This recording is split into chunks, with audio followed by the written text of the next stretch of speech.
Bonjour, bienvenue à cet office du dimanche en ligne. Je suis très heureux d'être avec vous en cette occasion. Je m'appelle Jacques, je suis un ministre de l'Église de Scientologie, au même titre que Camille et Adélie, qui ont présenté les offices ces dernières semaines. Avez-vous pu mettre en application les principes énoncés lors du dernier office? Cela vous a-t-il aidé? Très bien. Le sermon d'aujourd'hui portera sur un tout autre sujet, qui permettra d'apporter de la légèreté à votre vie et pourra vous amener à la considérer sous un angle peut-être inédit. Commençons par la lecture du credo de l'Église de Scientologie. Nous, membres de l'Église, croyons que tous les hommes, quelle que soit leur race, couleur ou croyance, ont été créés avec des droits égaux. Que tous les hommes ont le droit inaliénable d'avoir leurs propres pratiques religieuses et de les exercer. Que tous les hommes ont le droit inaliénable de vivre leur propre vie. Que tous les hommes ont le droit inaliénable à leur santé mentale. Que tous les hommes ont le droit inaliénable d'avoir leur propre défense.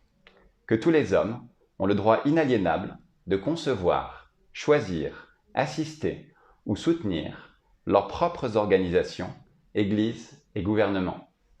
Que tous les hommes ont le droit inaliénable de penser librement, de parler librement, d'écrire librement leurs propres opinions et de se prononcer, d'écrire ou de s'élever contre les opinions des autres. Que tous les hommes ont le droit inaliénable de créer leur propre espèce. Que les âmes des hommes ont les droits des hommes. Que l'étude du mental et la guérison des maladies d'origine mentale ne devraient pas être séparées de la religion, ni tolérées dans les domaines non religieux. Et qu'aucun agent autre que Dieu n'a le pouvoir de suspendre ou de négliger ses droits de façon ouverte ou couverte. Et nous, membres de l'Église, croyons que l'homme est fondamentalement bon, qu'il cherche à survivre, que sa survie dépend de lui-même, de ses semblables et de l'accomplissement de sa fraternité avec l'univers. Et nous, membres de l'Église, croyons que les lois de Dieu interdisent à l'homme de détruire sa propre espèce, de détruire la raison des autres, de détruire ou d'asservir l'âme d'un autre, de détruire ou de réduire la survie de ses compagnons ou de son groupe. Et nous, membres de l'Église, croyons que l'esprit peut être sauvé et que seul l'esprit peut sauver ou guérir le corps. Je vais maintenant vous lire l'intégrité personnelle de L. Ron Hubbard. Écoutez bien et gardez cela à l'esprit pour la suite de cet office.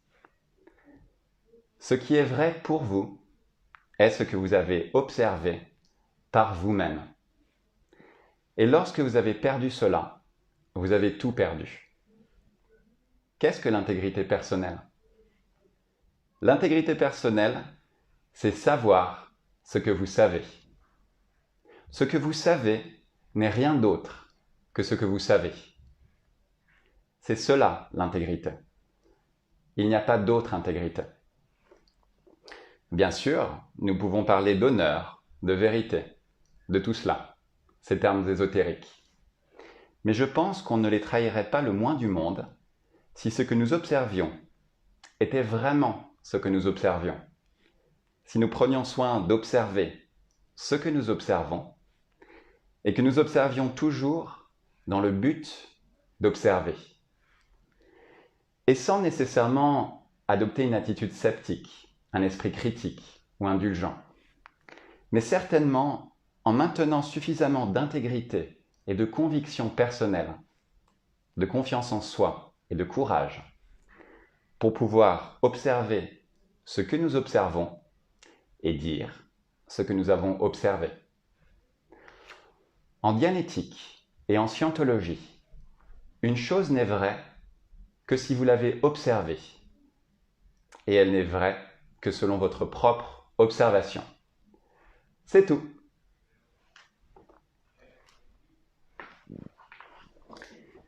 Nous en arrivons maintenant au sermon de ce dimanche, et avant de vous le lire, j'aimerais vous poser une question.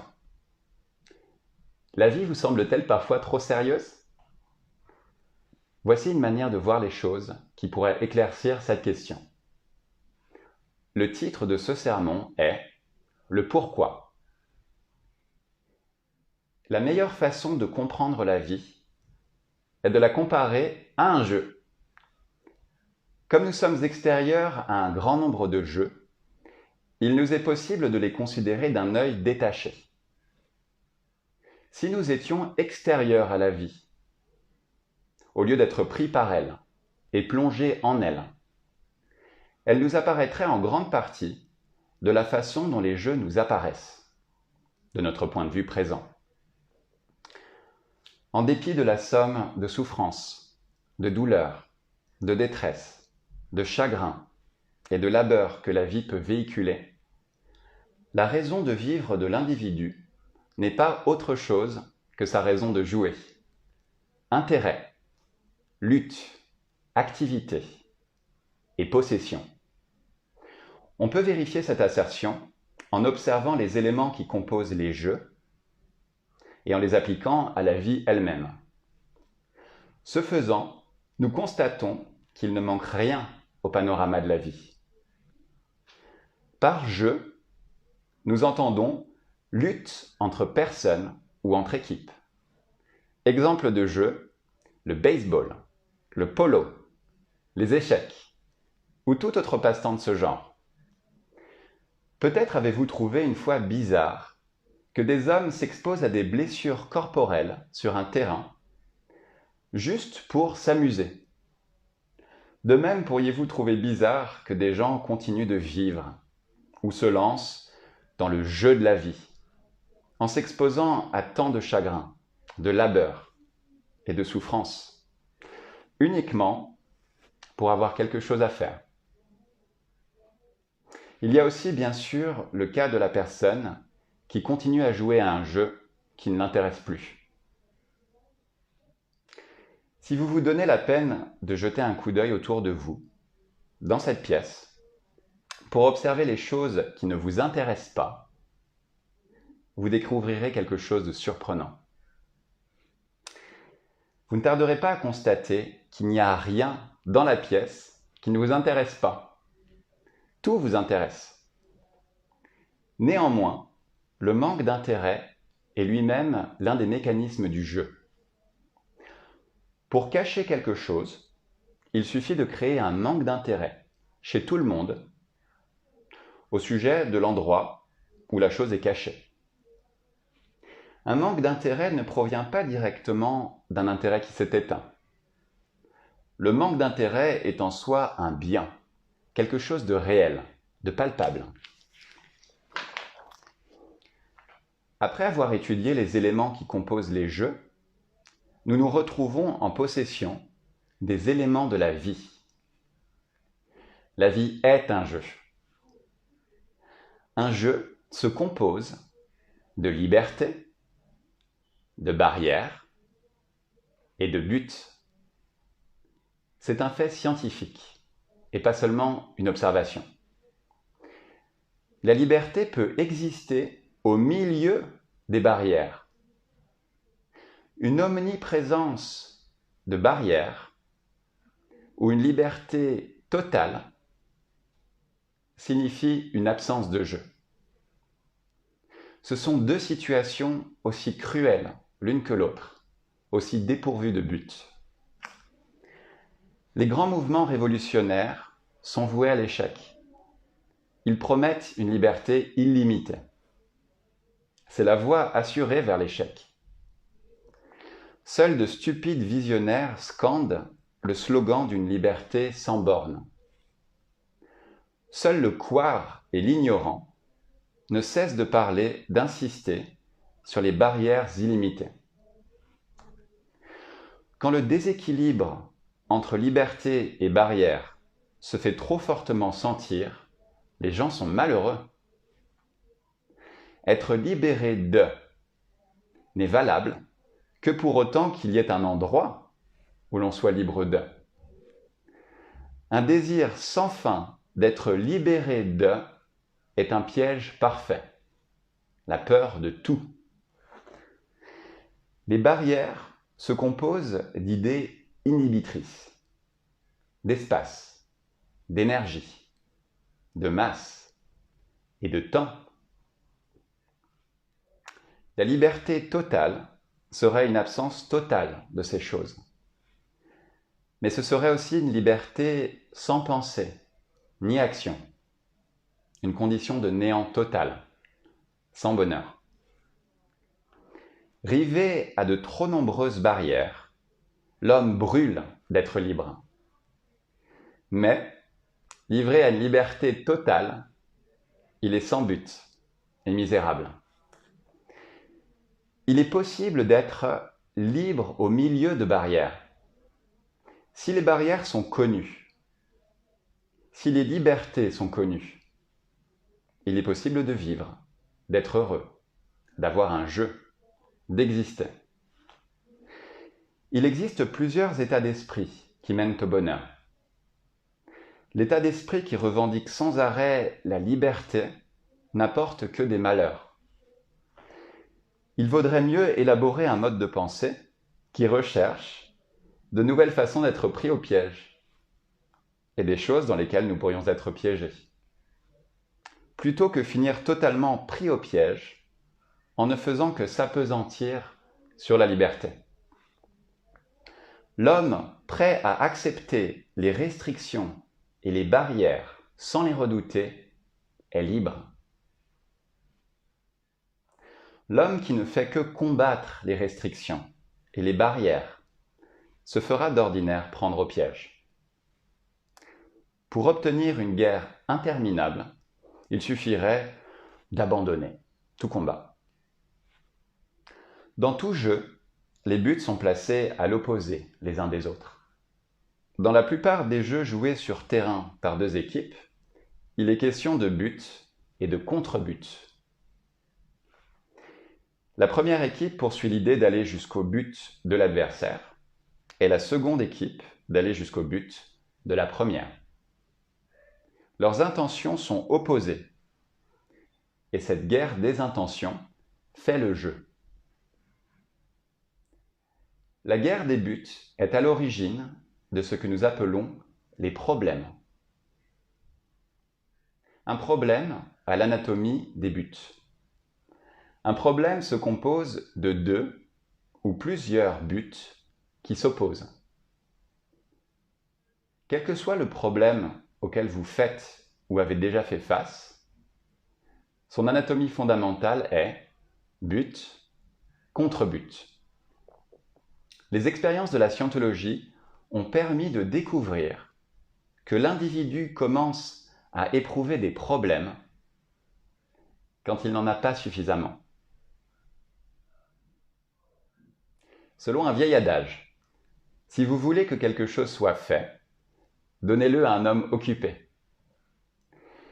C'est ainsi que si vous voulez avoir un associé heureux, assurez-vous que cet homme peut avoir des quantités de problèmes.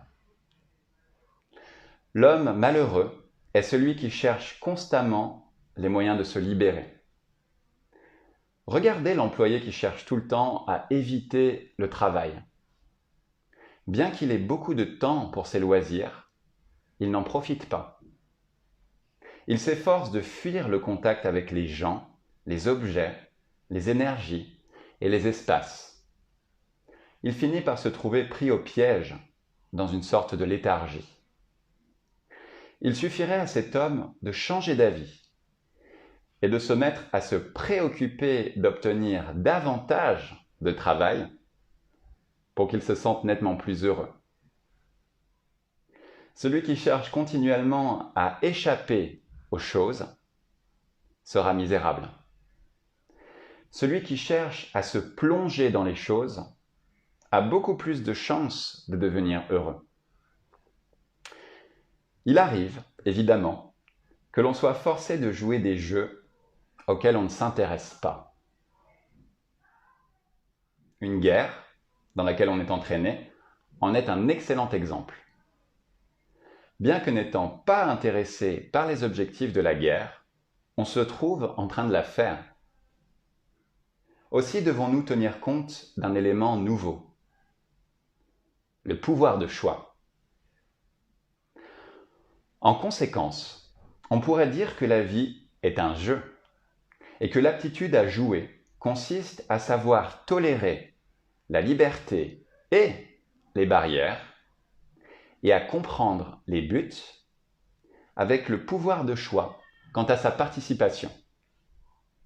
Ces 4 éléments, liberté, barrière, but et pouvoir de choix, sont les éléments directeurs de la vie. Et ils permettent de la comprendre en l'éclaircissant et en ôtant une part de confusion. Pour en apprendre davantage sur le jeu de la vie et sur la façon de mieux y jouer, lisez Scientologie, les fondements de la vie de L. Ron Hubbard. Vous y trouverez les fondements mêmes de la vie et la voie vers une meilleure compréhension.